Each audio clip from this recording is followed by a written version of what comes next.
आदरणीय पत्रकार साथियों, इस महत्वपूर्ण पत्रकार वार्ता में मैं आपका हार्दिक स्वागत करता हूँ, अभिनंदन करता हूँ। माननीय अध्यक्ष जी से निवेदन करूँगा कि आगे पत्रकार वार्ता में आप सबसे संबोधित करें। पत्रकार साथियों का हार्दिक स्वागत है।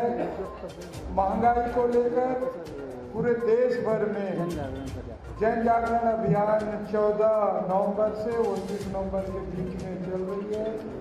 इस बीच प्रदेश कांग्रेस कमेटी सभी जिला मुख्यालयों में पत्रकार वार्ता आयोजित कर रही है और आज रायपुर में पत्रकार वार्ता को संबोधित करने के लिए हमारे बीच अखिल भारतीय कांग्रेस कमेटी के महामंत्री और छत्तीसगढ़ प्रभारी हम सबके मार्गदर्शक आदरणीय प्रिय पुनिया साहब, हमारे कोषाध्यक्ष आदरणीय राम गोपाल अग्रवाल साहब, आदरणीय राजेंद्र तिवारी साहब और हमारे संचार विभाग के प्रमुख आदरणीय सुशीलानंद शुक्ला जी, सभी हमारे प्रवक्तागण, केंद्र में बैठी भारतीय जनता पार्टी की मोदी जी की सरकार जिस ढंग से बड़े बड़े वादों के साथ सरकार में आई है, मगर इन 7 वर्षों में महंगाई आसमान छू रही है।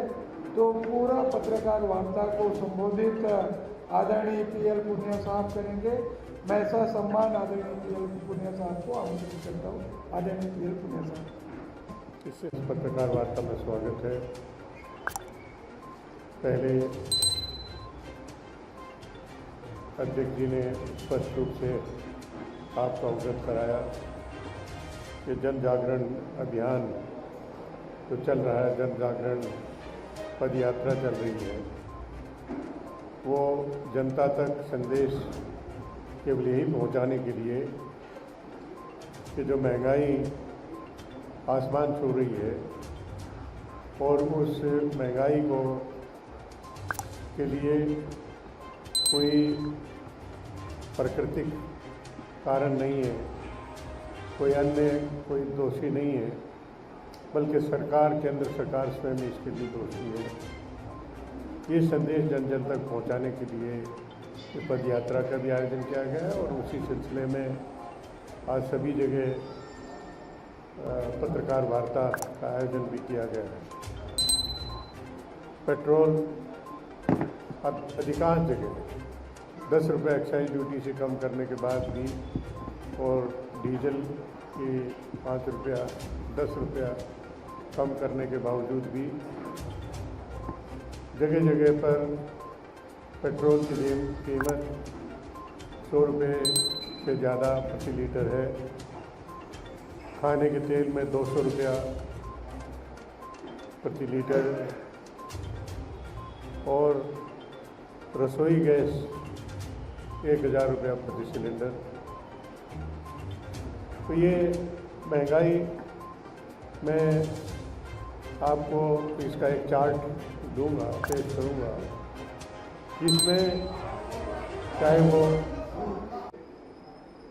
खाने पीने की चीज़ों के हों, घर में सामान इस्तेमाल करने का हो या बाकी चीज़ें, ये यूपीए सरकार जब यहाँ से 2014 में परिवर्तन हुआ और नरेंद्र मोदी सरकार बनी, तो तब क्या स्थिति थी और अब क्या स्थिति है और 7 साल के दौरान में कितना क्या वृद्धि हुई, ये सब चार्ट के रूप में आपको मैं प्रस्तुत करूँगा। आप इसका आकलन करेंगे। लेकिन ये बहुत स्पष्ट है, इसके लिए केंद्र सरकार, मोदी सरकार पूर्णतः दोषी है। शुरुआत अगर करें तो नोटबंदी से जो व्यापार, अर्थव्यवस्था जो डगमगाई, उसके बाद वो पटरी पर आई नहीं और उसका प्रभाव पड़ा हर जगह।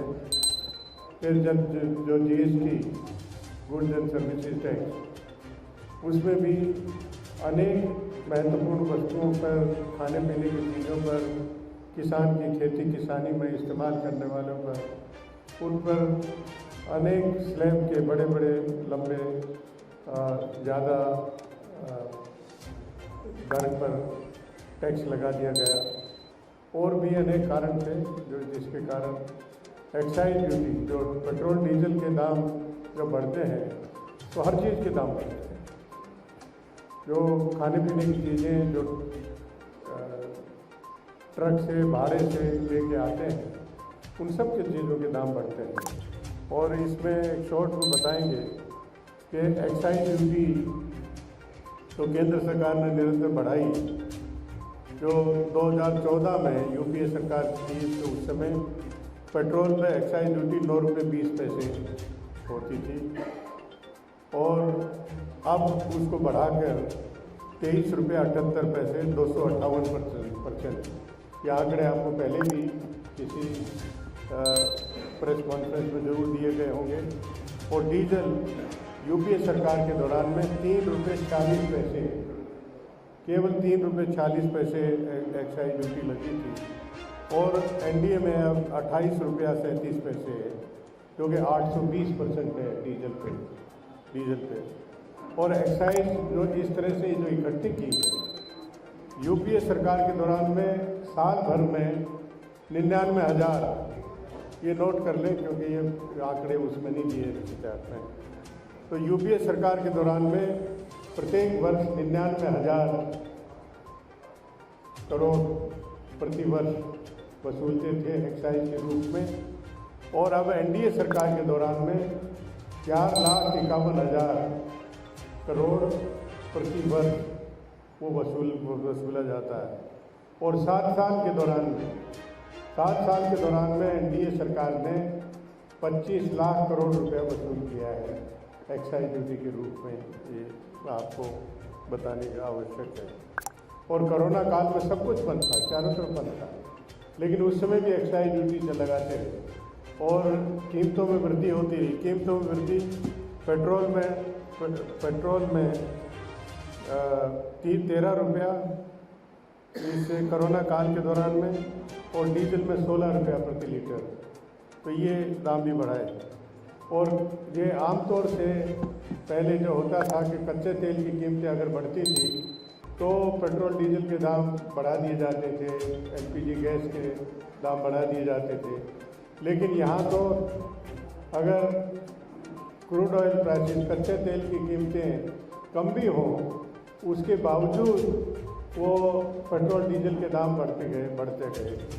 और कच्चे तेल का एक वो आपको बताना है कि यूपीए सरकार के दौरान में अलग अलग आंकड़े, लेकिन अगर एवरेज निकालें तो $115 पर बैरल ये यूपीए सरकार के दौरान में था, और एनडीए सरकार में अब एवरेज है $54 पर बैरल।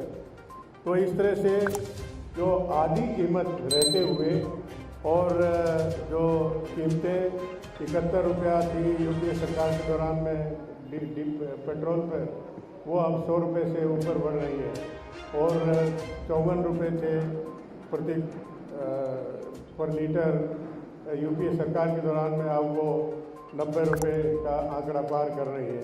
तो इस तरह से देखा जाए कि महंगाई आसमान छू रही है, और उसके लिए केंद्र सरकार पूर्णतः दोषी है। चाहे वो खाने पीने की चीज़ें हों, चाहे वो किसानी से संबंधित चीज़ें हों, चाहे वो घर में बाकी इस्तेमाल साबुन, तेल,